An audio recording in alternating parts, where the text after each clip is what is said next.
next day. ඉතින් ලකියා හයි හයි මේ ඉතින් එදා අපි වාර මතකයි මොඩිෆිකේෂන් බඩු වගේක් ගෙනාවනේ. ඉතින් තා මොඩිෆිකේෂන් බඩු ටිකක් ගේන්න ඉතුරු වෙලා තියෙනවා. පොඩි බඩු කීපයක් බ්‍රේක් හෝස් එක වගේ දේවල්. ඉතින් අද යනවා ඒ ටික ගේන්න. අදත් යන්න තියෙන කොරතොට පැත්තමයි.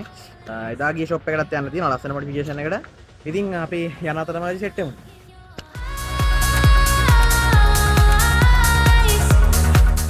ඉතින් අද මාත් එක්ක මේ ගමනට එකතු වෙලා ඉන්නේ අපේ DLC ක්ලබ් එකේ ඇඩ්මින් චමෝද් ලක්ෂාන් අයියා.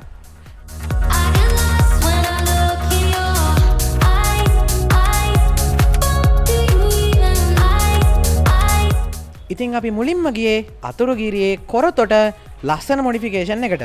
ඉතින් ඔයාලා මගේ කලින් වීඩියෝ එක බැලුවා නම් ලස්සන මොඩිෆිකේෂන් ෂොප් එක දකින්න නැතිනේ. ඉතින් එතනින් අපිට මේ පාර නම් ගන්න තිබ්බේ ගොඩම පොඩි දේවල් කීපයක්. ඉතින් අපි එතන වැඩි වෙලා ඉන්නේ නැතුව එතනින් ගන්න තිබිච්ච ටිකත් අරගෙන අපි ඊළඟ ලොකේෂන් එකට පිටත් වුණා අපේ බ්‍රේක් හෝස් එක ගන්න. ලස්සන මොඩිෆිකේෂන් එකේ අපිට ඕනේ කරන බ්‍රේක් හෝස් එක තිබුණේ නැහැ. ඉතින් මෙතනම පොඩ්ඩක් ඉස්සරහයි කියන්නේ කොරතොට ඉඳන් තා පොඩි කිලෝමීටර් 5ක් වගේ ඉස්සරහට යද්දී අපිට බ්‍රේක් හෝස් එකක් තියෙනවා කියලා Facebook එකේ තිබිලා හම්බුණා. ඉතින් මායි ලක්ෂණ අයියා ගිහිල්ලා ඒ බ්‍රේක් හෝස් එකත් අරගෙන අපි දෙන්න ගෙදර එන්න පිටත් වුණා.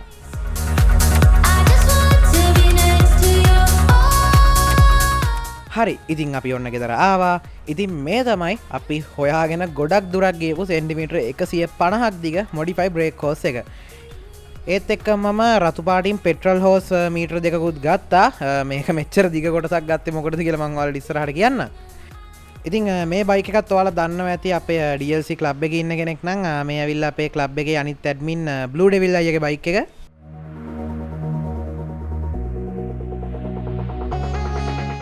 ඉතින් දැන් වෙලාව හවස 3ට විතර ඇති. මං එහෙම අනිත් පැත්තට මගේ බයික් එක අරගෙන පිටත් වුණා අපේ New D-Tech Motors එකට මගේ ක්වික් throttle එකට ඕනේ කරන කේබල් එක අරගෙන එන්න.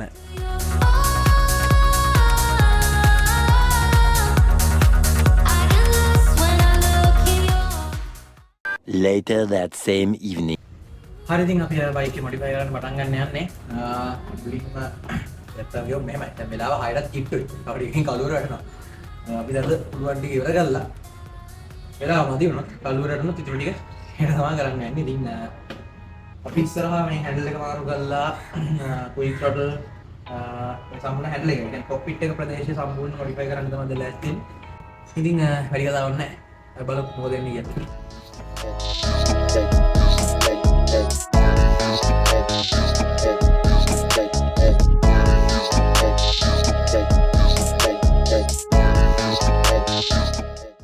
ඉතින් මට සෑහෙන ගේමක් දෙන්න උනා මේකේ හයි කරලා තිබිච්ච අනම්මනම් තොරම්බල් කෑලි ටික ගලවලා අයින් කරන්න. මං හිතන්නේ ස්විච්ම තිබ්බා 5කට 6කට එහා. ඒ කියන්නේ අමතර අනවශ්‍ය ස්විච් හයි කරලා ෆොග් ලයිට් ඒවා මේවා දාලා. ඉතින් ඒවා සේරමත් රිමූව් කරලා කොහොම හරි අන්තිමට මම හැන්ඩල් එකත් රිමූව් කරගත්තා. ඉතින් මම සෑහෙන ගේමක් දුන්නා මේකේ throttle එක පැත්ත ගලව ගන්න. ඒ කියන්නේ throttle switch එක ගලව ගන්න. ඉතින් ඒක ගලවන්න බැරි වුණා මොකද ඒක ඇනේ ගොඩක් තදයි. ඉතින් මං තීරණය කරා දැන් කොහොමත් හැන්ඩල් එකයි throttle එක අලුතෙන් දාන එකනේ.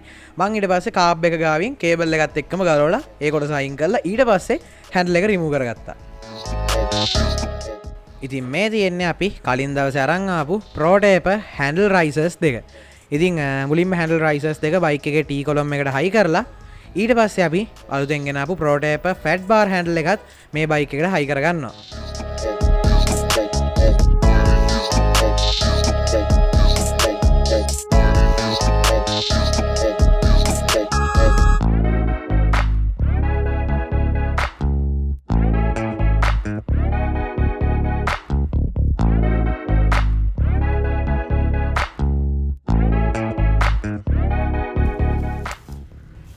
ඉතින් මෙන්න තියෙනවා අපේ අලුත්ම Pro-Taper Evo handle bar එක. ඉතින් handle bar එක හයි කරන ඔක්කොම නම් මට වීඩියෝ කරන්න බැරි වුණා. කොහොම වුණත් මම handle bar එකයි quick throttle එකයි ඒ ටික හයි කරාට පස්සේ පොඩි test start එකක් කරලා බලුවා. කොහොමද බයික් එක හරියට start වෙනවද හරියට throttle එක වැඩ කරනවද කියලා.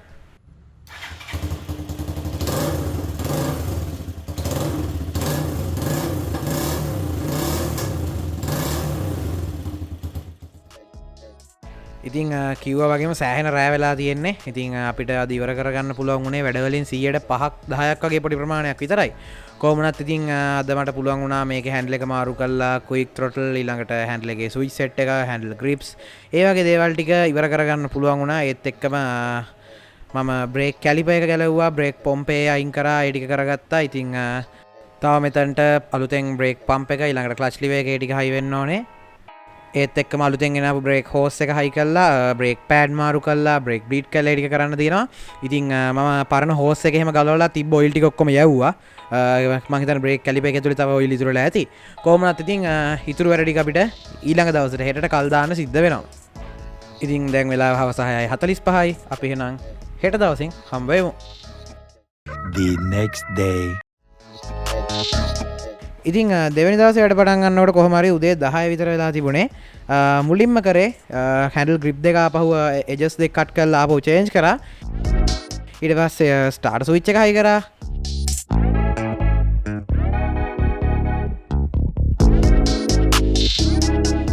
ඒත් එක්කම බ්‍රෙම්බෝ ක්ලච් ලිවර් එක සහ බ්‍රෙම්බෝ බ්‍රේක් පම්ප් එක හැන්ඩල් එකට ෆික්ස් කරගත්තා.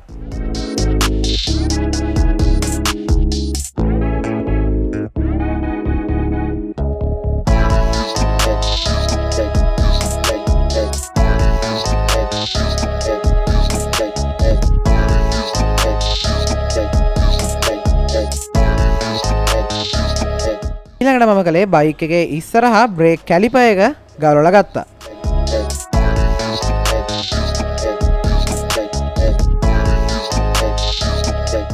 ඉතින් බ්‍රේක් කැලිපරේ නම් ගන්න දෙයක් තිබුණේ නැහැ. කලින් එක්කෙනා නම් එකපාරක්වත් සර්විස් කරලා තිබුණේ නැහැ. ඉතින් මම කරපු වැඩේ මුලින්ම බ්‍රේක් කැලිපර් එක ඇතුලේ තියෙන ගලවන්න පුළුවන් කොටස් ටික ගලවලා ඒ ටික සුද්ධ කරගත්තා.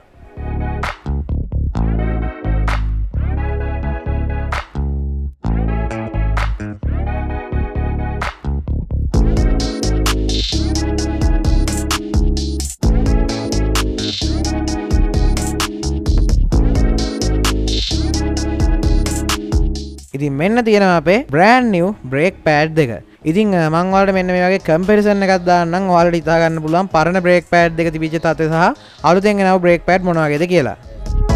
ඉතින් ඊළඟට තිබ්බ dangerම වැඩේ තමයි මෙන්න මේ brake hose එක හයි කරන එක. ඉතින් ඔය වැඩේ මම තනියෙන් කරන්න ගියා නම් ලොවෙත් වැඩේ නා ගන්නවා. ඉතින් මට සපෝට් එක හම්බුණා අපේ යොහන්න අයියාගෙන්. ඉතින් යොහන්න අයියත් එක්ක එකතු වෙලා තමයි මෙතනින් එහාට සම්පූර්ණ වැඩ ටික කරගෙන ගියේ.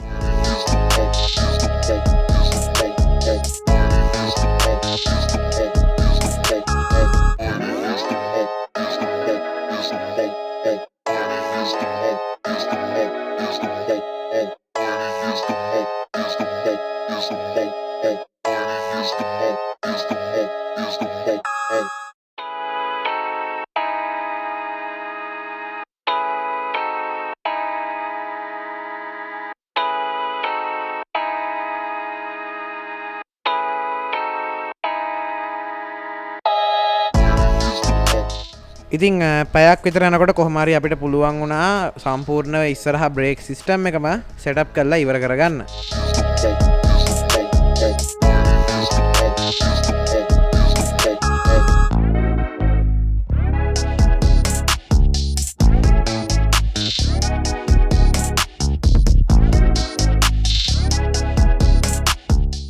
හරි ඉතින් වෙලාව හවස 3:55යි.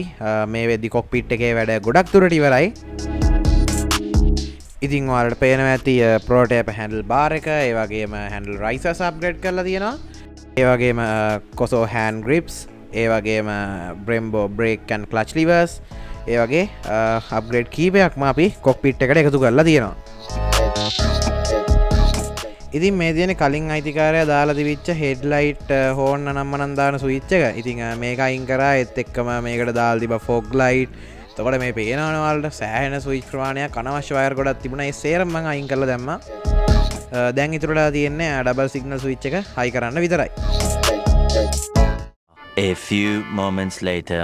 ඉතින් එදා දවස් ඔන්න ඔය විදිහට තමයි වරුනේ. ඉතින් චලනයි මගේ තව යාළුවෙක් ඉන්නවා කවිෂ්ක කියලා. එයයි අපි තුන්දෙනා ගියා ඩිනර් අවුට් එකකට. ඉතින් ඔය විදිහට තමයි අද දවස් ඉවර වෙන්නේ. අපි ඊළඟ දවසෙන් සෙට් වෙමු.